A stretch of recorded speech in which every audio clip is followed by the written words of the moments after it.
झारखंड के वित्त मंत्री राधाकृष्ण किशोर चर्चा में हैं। राधाकृष्ण किशोर के चर्चा में होने की वजह सुरक्षा वापस कर देना है। बताया जा रहा है कि पुलिस विभाग के एक पत्र से वो नाराज थे और नाराजगी की वजह से उन्होंने अपनी सुरक्षा वापस कर दी है और पिछले कुछ दिनों से बिना सुरक्षा के ही वो लगातार भ्रमण कर रहे हैं और इस पर उन्होंने आपत्ति जताई है। देखिए, उनका एक अपना तरीका है विरोध जताने का और यहां उन्होंने विरोध जताने के लिए अपनी तरफ से सुरक्षा ही वापस कर दी है। आखिर इसके मायने क्या हैं और इस पर क्या वो आगे खुलकर कहेंगे या पुलिस विभाग की तरफ से पहल होगी या फिर जिस तरह से वो पिछले 2-3 दिनों से घूम रहे हैं क्या वैसे ही घूमते रहेंगे, ये अपने आप में बड़ा सवाल है। हमारे साथ हमारे वरिष्ठ सहयोगी राकेश रंजन जी हैं। राकेश जी, देखिए, राधाकृष्ण किशोर जो कुछ खुलकर नहीं कहते वो संकेतों में, इशारों में कहते हैं, तो यहां भी उन्होंने वही किया है। उन्होंने चुपचाप अपनी सुरक्षा वापस कर दी है। अब क्या होगा आगे? यह देखिए, राधाकृष्ण किशोर को जो कि वित्त मंत्री हैं और एक तरह से देखिए तो सरकार में नंबर 2 की पोजीशन पर हैं, तो उनको जो है ऐसा लगता है कि पुलिस मुख्यालय उनकी अनदेखी जो है वो कर रहा है। और इस बात को उन्होंने खुलकर तो नहीं कहा, लेकिन उन्होंने जो अपनी सुरक्षा है वो लौटा दी। जो सुरक्षाकर्मी उनको दिए गए थे और जो गाड़ियां थी उनको जो है उन्होंने वापस कर दिया। और जैसा आपने बताया कि वो बिना सुरक्षा के ही कई कार्यक्रमों में जा रहे हैं, तो ये चीजें दिखती हैं। लेकिन अगर आप देखिए तो दरअसल राधाकृष्ण किशोर ने जो है उन्होंने डीजीपी को पत्र लिखकर सुरक्षा कर्मियों के काफिले के लिए एक अतिरिक्त वाहन जो है,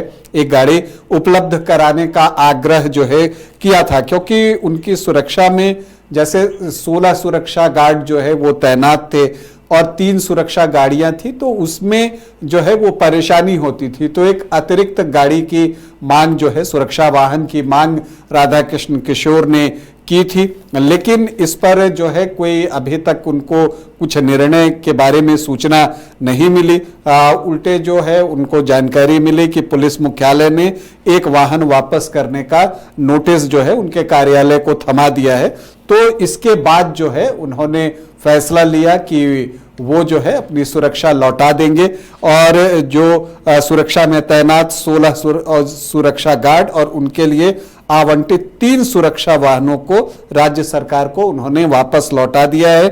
और वित्त मंत्री की जो है वो लगता है ऐसा है कि ये उनकी नाराजगी है और शायद इसी वजह से उन्होंने सुरक्षा कर्मियों को वापस किया है। और अगर आप देखें कि उनको ये भी लगता था कि चूंकि 16 सुरक्षा कर्मी हैं, 3 ही गाड़ी है, तो सुरक्षा के दृष्टिकोण से भी जो है ये बेहतर नहीं है और इसी वजह से जो है उन्होंने अपनी सुरक्षा वापस की। इसके लिए उन्होंने पत्र भी लिखा और उन्होंने उसमें लिखा कि 21/4/2026 के माध्यम से आपको सूचित किया था कि मेरी सुरक्षा के लिए कुल 16 पुलिस जवानों को उपलब्ध कराया गया है। और उसमें उन्होंने लिखा है कि 3 सरकारी वाहन में 16 पुलिस बलों को एडजस्ट करने में परेशानी होती है, तो वाहनों में पुलिस जवानों को ठूंस कर बैठाना सुरक्षात्मक दृष्टिकोण से उचित प्रतीत नहीं होता है। और उन्होंने ये लिखा कि इसी आलोक में मैंने पुलिस बलों को एडजस्ट करने के लिए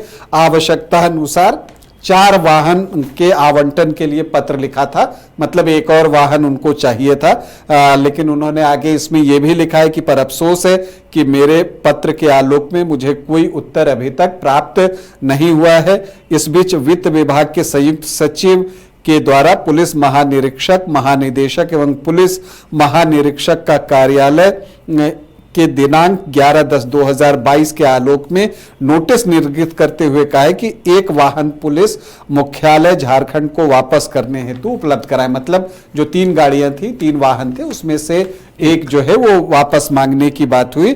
और फिर उन्होंने लिखा कि संयुक्त सचिव वित्त विभाग के द्वारा मेरे आप्त सचिव को दिए गए नोटिस मेरे लिए जो है एम्बैरेसिंग है, अतः मैं वाहन सहित पुलिस बलों को वापस कर रहा हूं।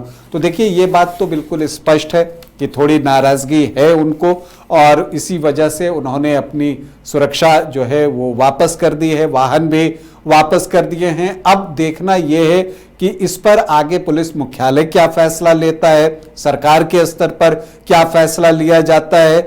जो चीजें जैसे चल रही हैं वो चलेंगी या जो राधाकृष्ण किशोर चाहते हैं कि 16 सुरक्षा गार्डों के लिए 4 वाहन उनको चाहिए, ये उनको दी जाती है, या फिर जो है बिना सुरक्षा के ही राधाकृष्ण किशोर जो कि वित्त मंत्री हैं झारखंड के वो रहेंगे। मुझे लगता है इसकी संभावना तो थोड़ी कम है, क्योंकि वित्त मंत्री हैं तो बिना सुरक्षा के तो उनको रखा जा नहीं सकता, ऐसा मुझे लगता है। तो इस परिस्थिति में आगे क्या कुछ होता है इस पर निगाहें होंगी, लेकिन राधाकृष्ण किशोर जो कि वित्त मंत्री हैं उन्होंने एक दबाव बनाने की कोशिश तो जरूर की है। चलिए, अब देखने वाली बात यह होगी कि पुलिस विभाग, पुलिस मुख्यालय की तरफ से इस पर क्या निर्णय लिया जाता है और इस पर सरकार की तरफ से क्या निर्देश दिया जाता है, इस पर भी सबकी नजरें रहेंगी, क्योंकि अब ये एक बड़ा मुद्दा बन चुका है कि राधाकृष्ण किशोर एक वित्त मंत्री, सरकार में नंबर 2 मंत्री बिना सुरक्षा के भ्रमण कर रहे हैं।